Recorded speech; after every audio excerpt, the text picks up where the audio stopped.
Shalom jemaat yang dikasihi oleh Tuhan Yesus Kristus. Selamat tahun baru 2023. Nah, selamat tahun baru. Nah, kita berjumpa kembali dalam acara Ngobrol Alkitab. Ya, ngobrol atau ngobrol Alkitab. Dan ini adalah ngobrol yang pertama ya di tahun 2023 ini.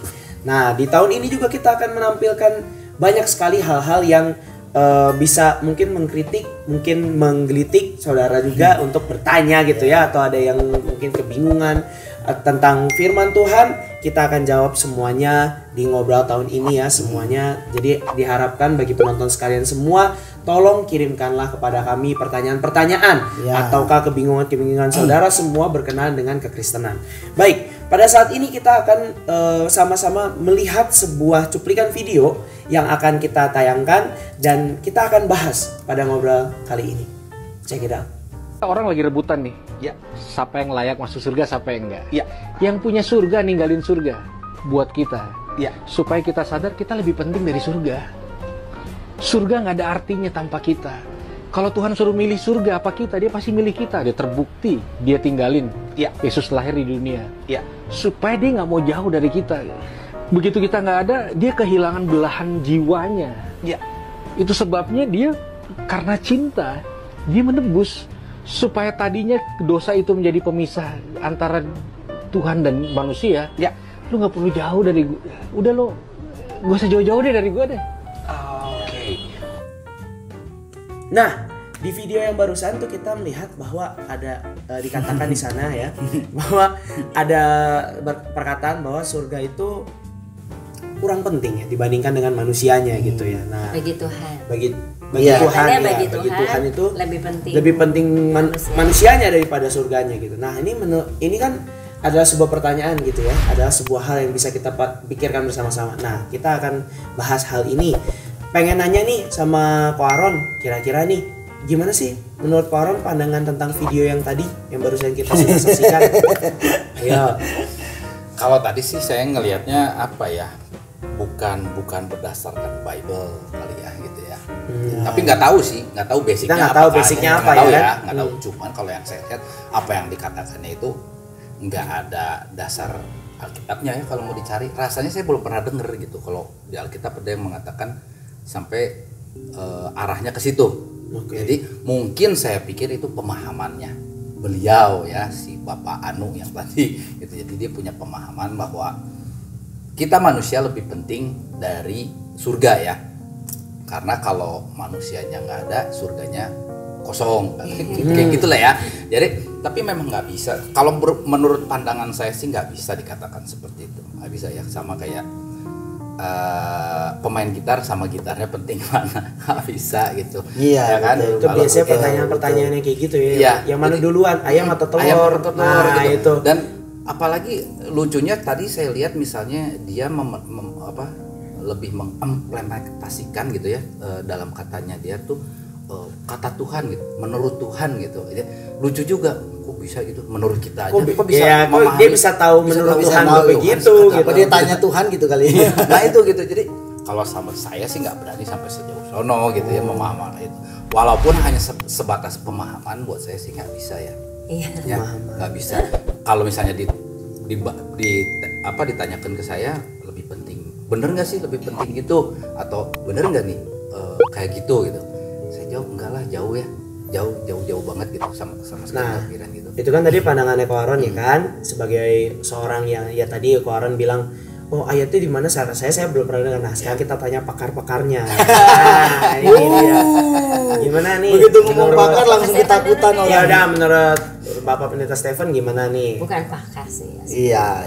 Ya kan pakar kan, mendalami Alkitab ya kan. Iya, kan kita mencari ayatnya. Pakar nih berarti dong. Bukan, kesannya bebannya itu jadi berat begitu disematkan kata pakar. Jadi kalau nanti kalau itu di komen. Katanya pakar. Kalau pandangan saya gini, bingung juga karena dia membandingkan antara manusia dan surga, ya kan? Menurut Tuhan lebih penting manusia daripada surga gitu. Menurut Tuhan orang, dia ngomong, orang itu ngomong menurut Tuhan gitu ya. Maksudnya gini, surga itu kan adalah sebuah tempat, ya kan? Tempat. Ya tadi Aaron kasih kasih analogi gitar sama orangnya. Gitar ini alat, orang ya yang memainkannya. Surga itu adalah tempat, manusia adalah orang yang akan menempati surga itu. Ini dua hal yang berbeda. Jadi kalau dibandingkan atau disamakan tidak cocok gitu loh. Buat saya gitu. Surga dan tempat. Kemudian kedua, tadi kan ada kutipan bilang kalau nggak ada manusia surga nggak ada. Ya pertanyaan kosong. Pertanyaan konyol saya gini, terus Tuhan tinggal di mana? Nah, saya barusan kepikiran. Kalau nggak ada ya surga, udah nggak ada orang ya jadi rumah Tuhan aja udah. Kalau surga kalau manusia nggak ada, surga bakalan nggak ada. Terus sebelumnya Tuhan tinggal di mana? Kan pertanyaan kita kan gitu kan?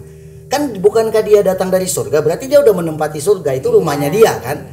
Ya berarti penting dong, karena dia tinggal di situ. Kalau nggak penting, terus Tuhan tinggal di mana tadinya gitu. Tapi ya jawaban yang paling sebenarnya gini, nggak ada manfaat rohani sebetulnya hal ini gitu. Nggak akan berkaitan dengan kita nggak selamat atau sebagainya. Cuma kan tetap menjadi pertanyaan umum akhirnya ketika ini kan di-share di sosial media. Lalu orang bertanya-tanya, betulkah manusia lebih penting daripada surga menurut Tuhan? Iya. Buat saya sama.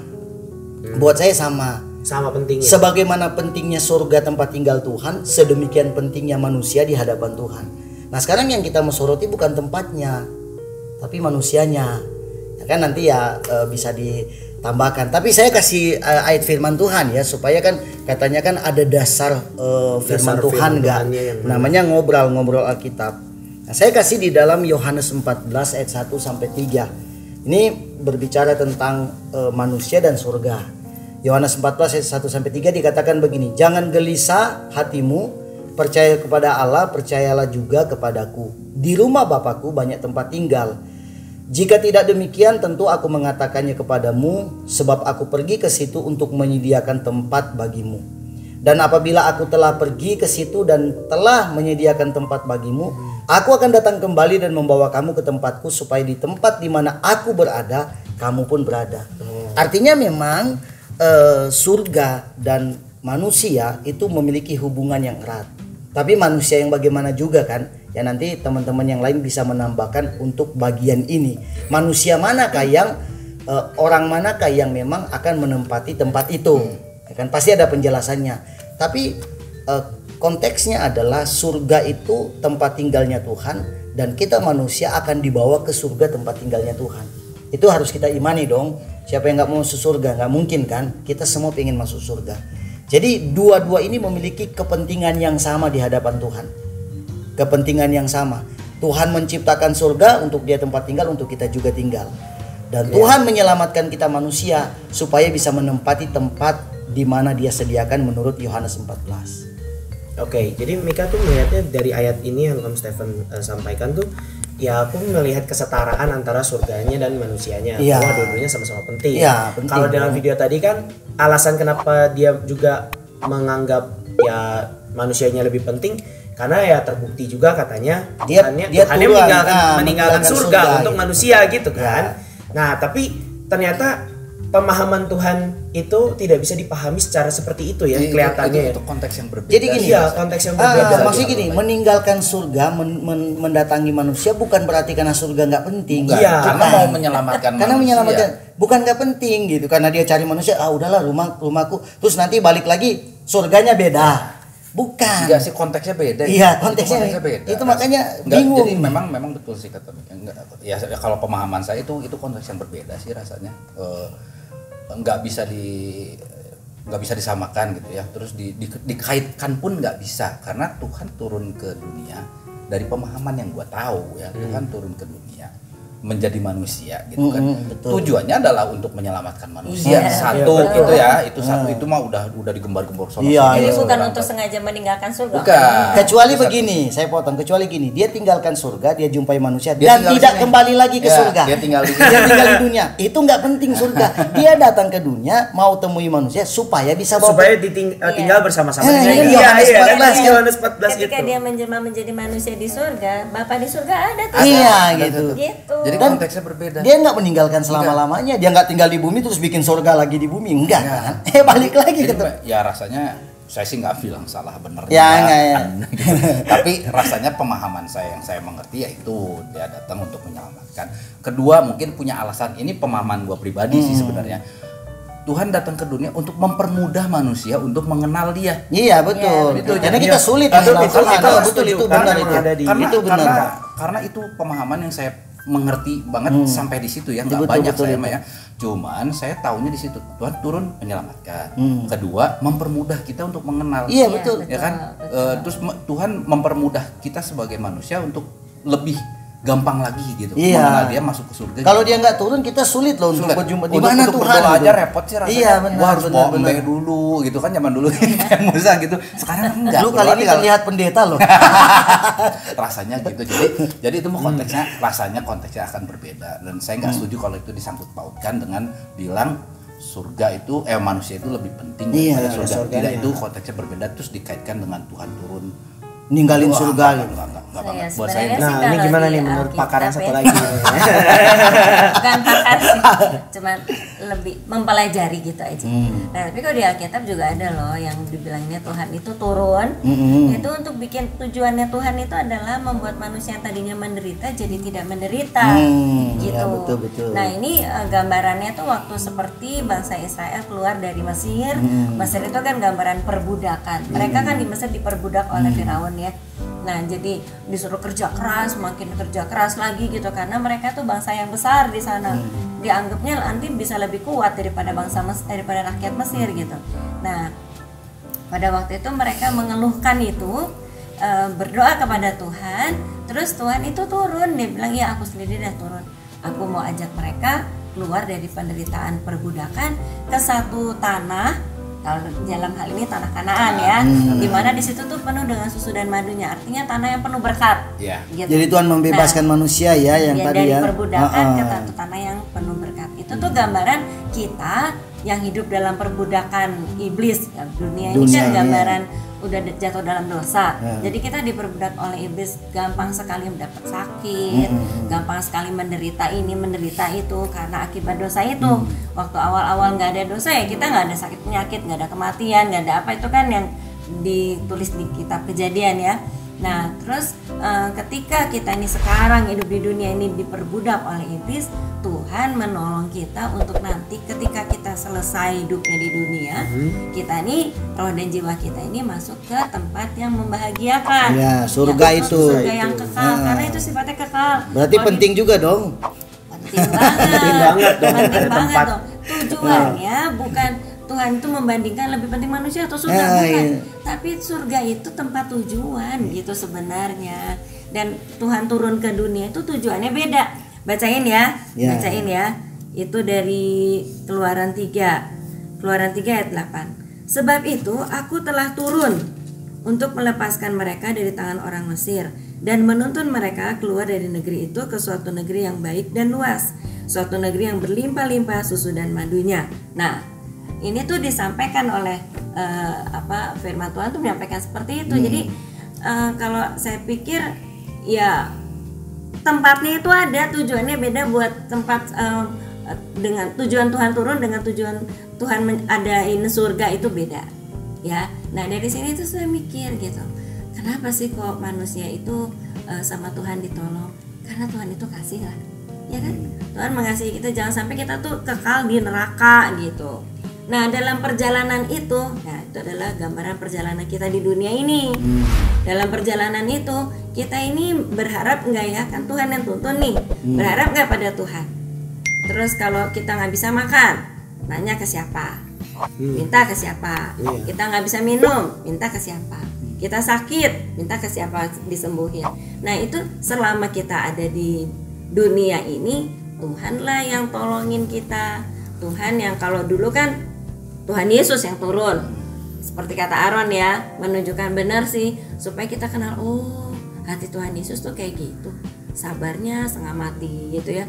Oh hati Tuhan Yesus tuh suka nolong, oh hati Tuhan Yesus tuh suka nyembuhin orang, suka apa gitu ya, bisa memberi makan orang yang dari 5 roti dan 2 ikan sampai berapa ribu, 5.000 ya. Nah, oh kayak gitu loh gambaran. Jadi nggak ada sesuatu yang membatasi, yang terbatas buat Tuhan. Kapanpun, dimanapun kita perlu Tuhan, ayo, tinggal ngomong gitu, ngomong sama Tuhan. Nah, itu sih tujuannya Tuhan untuk turun ke dunia untuk kita semua manusia, memperkenalkan dirinya betul, mengajak kita, jagain kita supaya nanti kalau kita mati, kita itu juga jangan sampai masuk neraka, tapi kita juga bahagia di sana, di surga, itu tujuannya.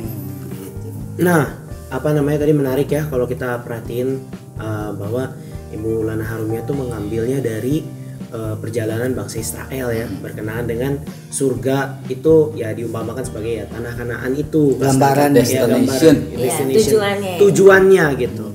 Nah, untuk mencapai tujuan itu Tuhan menuntun manusianya untuk masuk ke dalam tujuan itu. Nah, kalau Mika tadi teringat jadinya tadi kan kalau Ibu Pendeta Lana Harumia mengambilnya dari perjanjian lama. Nah, kalau Mika mengambilnya dari perjanjian baru. Jadi ada sebuah kisah perumpamaan yang disampaikan oleh Tuhan Yesus dalam Matius 22. Di situ tuh dikatakan bahwa di ayat yang kedua tuh awal-awal ayat kedua, hal kerajaan sorga seumpama seorang raja yang mengadakan perjamuan kawin untuk anak-anaknya. Nah, jadi ceritanya tuh seperti ini ya Kak. Mika akan jelaskan pakai bahasa Mika sendiri. Jadi saat si raja itu mengadakan perjamuan untuk orang-orang yang diundang. Nah, tapi pada kenyataannya orang-orang yang diundang itu nggak mau pada datang. Jadi mereka nggak mau datang. Mereka nggak mau datang ke perjamuan raja itu. Dan raja itu berkata bahwa perjamuan sudah tersedia, tetapi kok tidak ada yang mau datang gitu. Akhirnya di ayat 10 di situ adalah hasil dari perintah raja kepada hamba-hambanya untuk mengambil orang-orang dari segala di pinggiran jalan, orang-orang jahat ataupun orang-orang baik.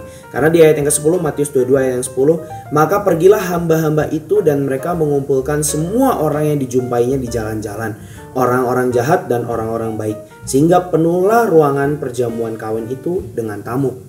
Nah, ini kan kalau misalnya dari ini itu tadi baru sebagian ya. Kalau misalnya dari situ kan kita lihat ya, kalau misalnya memang perjamuan itu tidak dianggap penting oleh si raja ini, maka harusnya raja ini ngemis-ngemis dong ke yang nggak datang itu, atau enggak misalnya ya udahlah karena nggak ada yang mau datang perjamuan di sini, ya udah saya bawa aja makanannya, saya perjamuan di rumah gitu, dibagi-bagiin ke ya orang-orang yang nggak datang itu. Ya udah rumah saya yang tadinya mau dipakai perjamuan kosong jadinya nggak itu. Nah itu kan kalau misalnya kita beranggapan bahwa ya udah gambaran sorga dan manusia. Kalau sorganya itu tempat perjamuan itu tidak dianggap penting, ya udah ngapain ini rajanya keluar aja bagiin makanan gitu kan.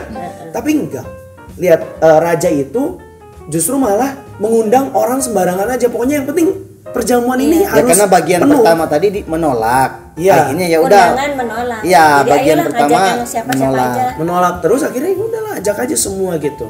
Nah, tapi memangnya kalau kita pikirin gitu ya, misalnya tadi sebelum kita masuk ke yang Om Stephen katakan tadi, manusia seperti apa yang bisa masuk ke dalam surga gitu ya. Tapi tadi Mika juga mau ngambil dari apa yang tadi Ko Aaron, dua fakta itu ya. Mungkin ada satu fakta lagi.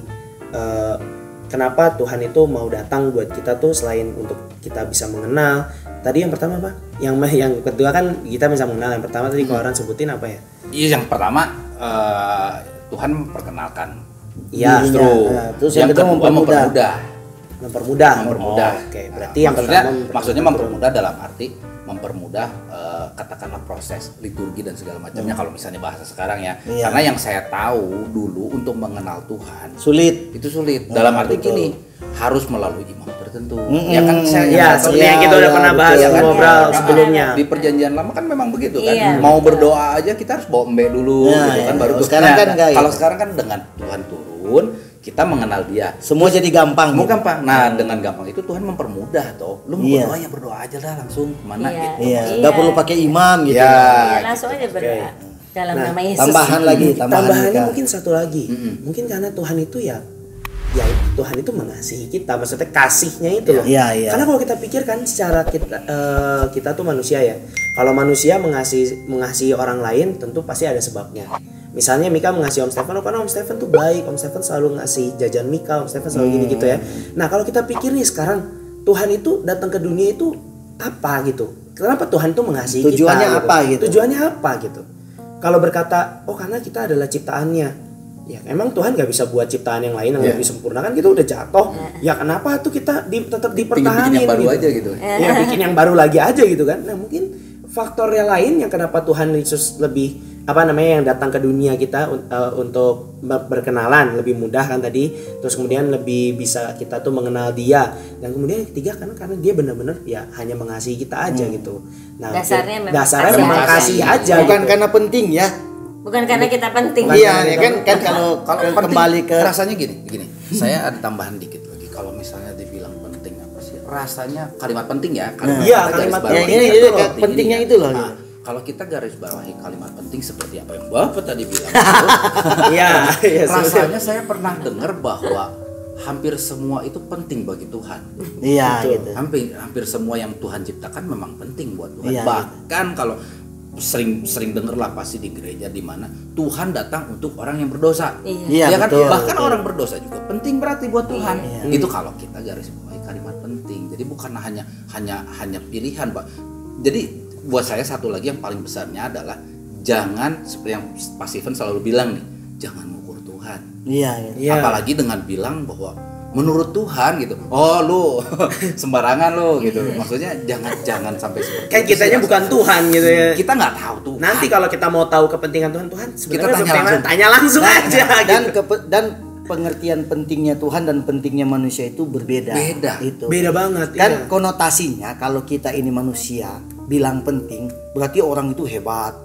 Orang itu dia itu utama. Wah, utama. Pentingnya Tuhan buat kita itu beda karena dasarnya yang Mika bilang tadi adalah karena kasih. Karena Dia mengasihi kita. Secara kita itu nggak ada penting-pentingnya kali. Siapa kita apa pentingnya gitu. Kita Tapi tuh jumlahnya kalau dihitung di dunia ada berapa banyak. Iya. Kenapa harus dipikirin satu-satu? Takutnya kan gini, kalau penting menurut pikiran kita manusia, kita mulai mengsekat-sekatkan orang. Saya penting di hadapan Tuhan, lu enggak. Padahal sama kita. Iya. Karena Tuhan mengasihi, semua orang Tuhan mengasihi. Iya. Hanya ada orang yang nggak mau pilih Tuhan. Ilustrasinya yang perumpamaan. Perumpamaan Bisa dilanjutkan tadi. mungkin Mika. Nah, tapi gini juga, tadi juga Mika jadi teringat gitu. Dengan adanya konotasi penting ya, berarti dengan kata lain kalau misalnya nih nggak ada kita, berarti Tuhan tuh akan merasa tidak berarti dong kalau nggak ada kita. Iya kan, kalau kita manusia kan kalau penting, wah barang ini sangat penting bagi saya. Saat barang ini hilang, saya kehilangan suatu hal yang penting gitu.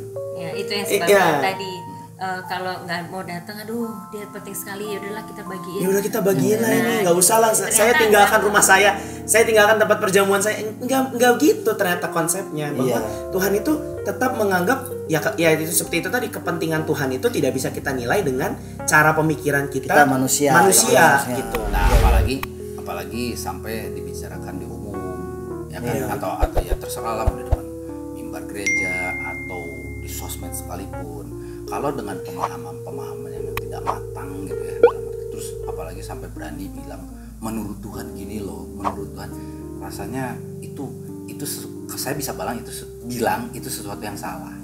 Itu sesuatu yang salahnya di mana? Yang salahnya adalah menurut perlakuannya. Tuhan itu, enggak, perlakuannya. Apa yang mana? Perlakuan seseorang si bapak tadi saya bilang salah gitu.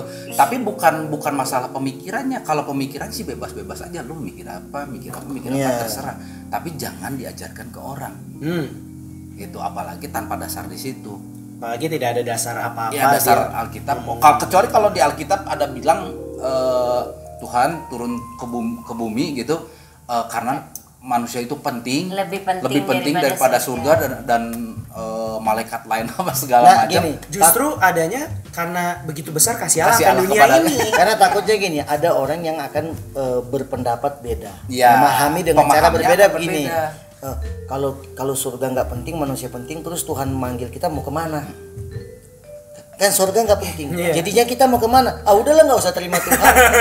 Karena saya yakin kalau ditanya sama orang semua individu manusia, kalau ditanya mau di mana, dunia atau mau di surga, gitu. Jawabnya pasti surga. Mulutnya yang bilang, tapi hatinya pengen di dunia. Itu buktinya rumah sakit penuh. Kenapa? Orang pengen sembuh, nggak mau mati.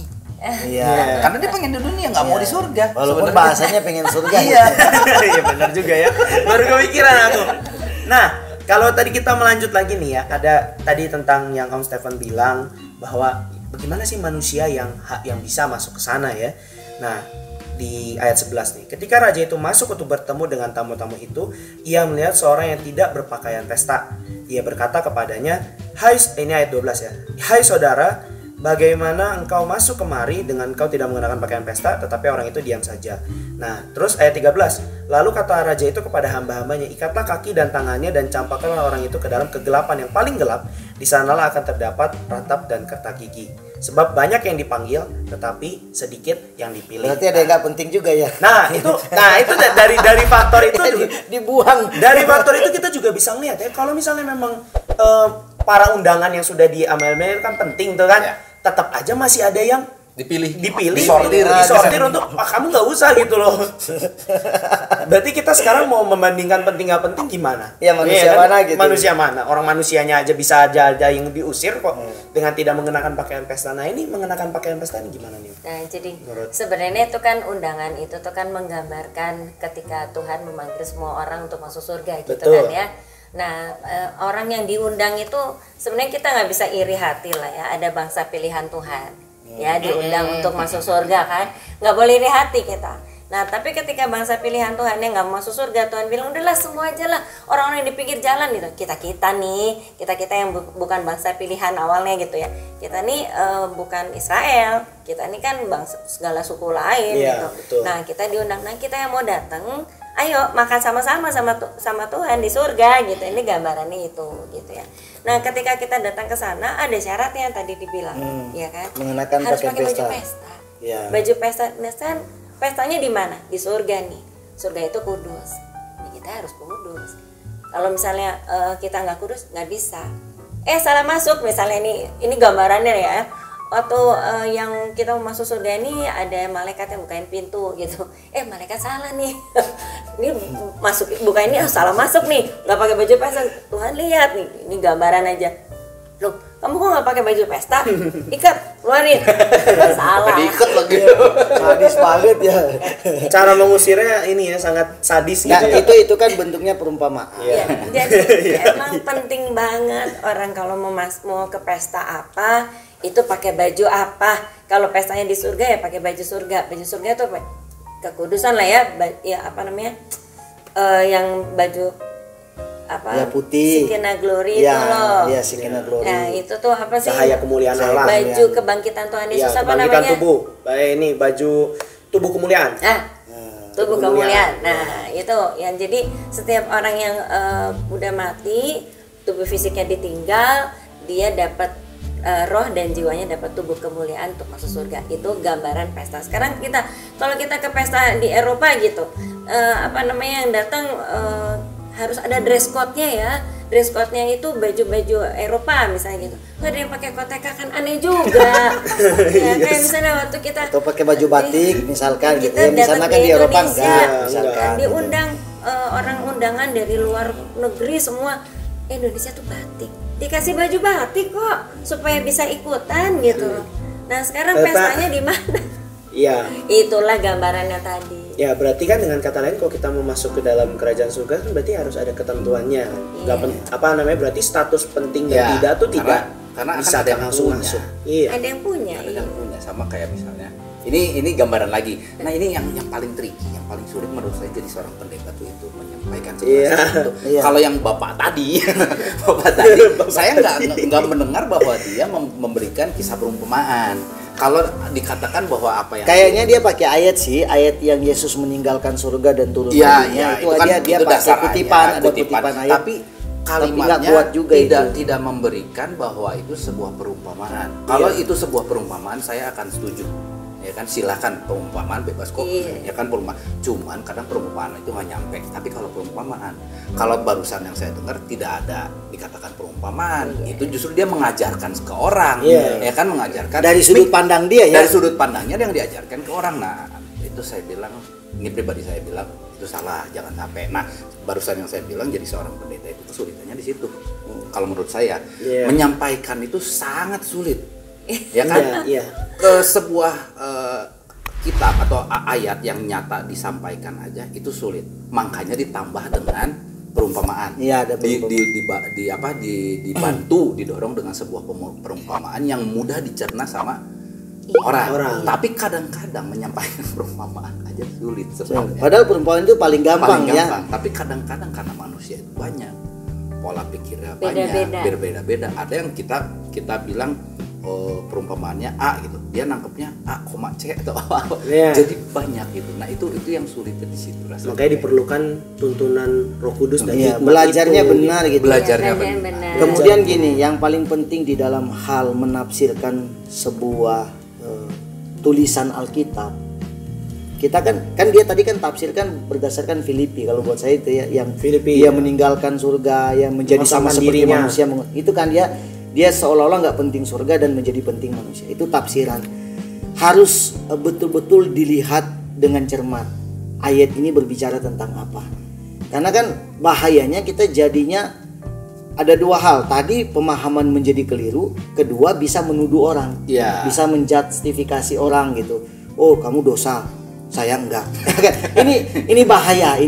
Maksudnya bahaya kita nggak punya hak sama sekali untuk begitu, karena Tuhan aja yang begitu. Kalau Tuhan yang bicara, kita nggak punya hak untuk melawan, karena Tuhan yang ngomong gitu. Kalau itu kan udah perintah sebenarnya. Gitu. Kalau buat saya sih apa yang ada di Alkitab itu berupa perintah. Sebenarnya misalnya kayak penghakiman itu kan memang dari Tuhan. Jangan kita menghakimi. Kan? Yesus itu yang akan jadi hakim akhirnya kan. Udah cuma satu itu. Ya kan, Tuhan doang yang bisa menghakimi. Tapi kenapa sekarang di sini hakimi banyak gitu kan? Cuman yang penting yang paling penting kita landaskan pembahasan kita pada saat ini adalah kita manusia dan surga itu punya kepentingan yang sama. Kita sama. Kita berharga di hadapan Tuhan, itu aja. Dan sebagaimana tapi betul pentingnya sama, tapi nggak bisa dibeda-bedakan. Ya udah, jangan nggak bisa. Saya nggak setuju. Itu kan nggak bisa gini. Lebih penting mana? Nggak bisa. Karena dua hal yang berbeda. Ini orang, ini tempat. Kayak lu tadi udah bagus banget tadi. Ini orang, ini alat. Jadi kalau saya disuruh memilih, kamu mau pilih mana? Mau pilih gitarnya atau aronnya? Misalnya sebuah ibadah nih ya. Nah, tadi perumpamaan kan belum selesai nih. Iya, ibadah. Perumpamaan satu. Misalnya perumpamaan sebuah ibadah nih. Ibadah, terus ada butuh pemain gitar. Pas Steven telepon saya, "Ron, main gitar." Oke. Ya udah, gitar gua bisa tapi gua nya nggak bisa, gimana? Lu mau pilih gua atau pilih gitarnya gitu? Kan jadi rancu jadinya gitu. Tapi ya kita kan membuka sebuah wawasan buat penonton, buat jemaat supaya lebih banyak memahami tentang arti-arti di dalam Alkitab. Kita tadi sudah banyak menjelaskan dari sudut pandang Perjanjian Baru, dari sudut pandang Perjanjian Lama. Ibu Gembala sudah menjelaskan tentang tujuan Tuhan datang ke dunia. Iya, tujuan turun ke dunia itu gitu. Buat apa gitu ya. Makanya penting banget ya, ini tips buat para penonton semua gitu ya. Kalau misalnya kita membaca nats firman Tuhan, kita mendapatkan pengertian dari Roh Kudus, simpanlah itu untuk diri sendiri dulu. Nanti kalau ketemu dengan kawan-kawan seiman di gereja, kita bisa bahas, kita diskusikan. Tapi jangan diajarin orang. Nah, jangan dipublikasikan dahulu ke orang-orang. Nah, itu takutnya kan itu adalah hal yang salah. Nah, itu juga adalah ketakutan dari banyak orang yang, aduh saya nggak bisa baca Alkitab karena saya takut saya salah menafsirkannya. Nah, itu tuh untuk diri saudara sendiri dulu, baru nanti simpan, kita diskusikan. Atau kalau saudara baca Alkitab ada yang mau ditanya, langsung aja tulis di kolom. Nah, langsung aja tulis di kolom komentar. Kan ada pakarnya. Kan pakar. Ini setiap kali ngomong gitu kayak 100 kilo loh dia. Bebannya ditambahkan ke si berat itu. Kalau lu salah ngomong katanya pakar gitu. Berani salah ngomong. Jadi tadi kesimpulannya sudah disampaikan oleh Bapak Pendeta Stephen bahwa dua hal itu tidak bisa kita anggap manakah yang lebih penting. Tidak bisa dibandingkan. Tidak bisa dibandingkan karena dua-duanya adalah penting, dan juga kita tidak bisa mengatakan bahwa bagi Tuhan ini yang penting.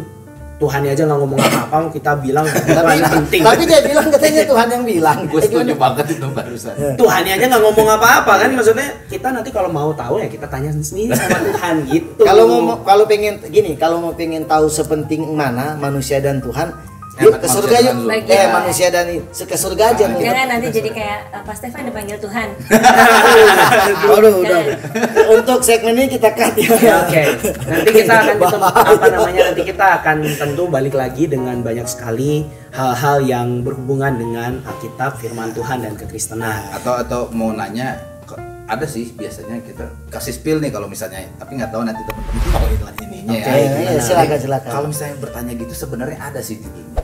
Karena dulu saya pernah tahu gitu, suka ada yang bolak-balik ke surga atau suruh bolak-balik ke neraka, kita bisa tanya. Waduh. Oh iya, coba nanti kita tanya. Oh my god. Titip pertanyaan. Titip pertanyaan. Iya, kita nggak tulis, apa-apa. titip dong kasihin sama Tuhan, gue nanya ini gitu. Ya iya.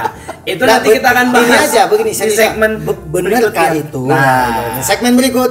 segmen berikutnya itu teasernya ya saudara, itu hanyalah semacam cuplikan kecilnya saja ya. Oke, kalau gitu Thumbnailnya sekian ngobrol kita pada saat ini. Jangan lupa untuk terus like dan komennya, ditunggu komentarnya nanti Bapak Pendeta Seven yang bahas ya. Di-share. Nah, oke. Di-share Terus kemudian videonya. di-share ke teman-teman semuanya ya yang harus mengetahui hal ini, dan juga yang menurut saudara wah ini kayaknya akan memberkati orang lain. Iya. Silahkan share, tidak masalah. Oke, kalau gitu kita akan bertemu lagi di acara ngobrol-ngobrol selanjutnya. Tuhan Yesus memberkati. Dadah. Dadah.